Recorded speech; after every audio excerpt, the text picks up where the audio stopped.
ఆడబిడ్డలకు రిజర్వేషన్లు స్థానిక సంస్థలలో ఇవ్వాలా. మా శ్రీలత గారు, మా గద్వాల విజయలక్ష్మి గారు ఈ రోజు మేయర్, డిప్యూటీ మేయర్ అయినరంటే రాజీవ్ గాంధీ గారు మహిళా రిజర్వేషన్లు దేవట్టి ఇవ్వాలా.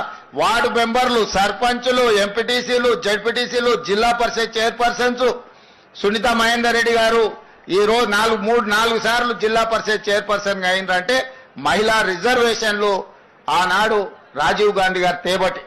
అందుకే మా అక్కలకు, వేదిక మీద ఉన్న వాళ్ళకే కాకుండా ఇటు ఉన్న వాళ్ళకు కూడా తొందరలోనే ఎమ్మెల్యేలకు కూడా మహిళా రిజర్వేషన్లు రాబోతున్నాయి. 153 సీట్లలో 51 సీట్లు, 33% ఆడబిడ్డలు ఎమ్మెల్యేలు కాబోతున్నారు. ఈ 51కి ఇంకొక 10 అదనంగా కలిపి 60 సీట్లు ఆడబిడ్డలకు ఇచ్చే బాధ్యత నేను తీసుకుంటా. మీరందరూ మంచి పనులు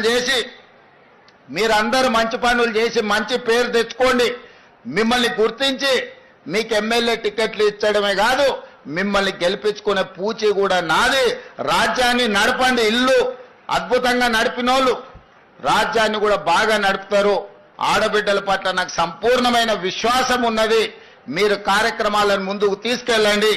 ఇవన్నీ కూడా పునాది రాయి. చెట్లు నాటడంతో మొదలు పెట్టండి.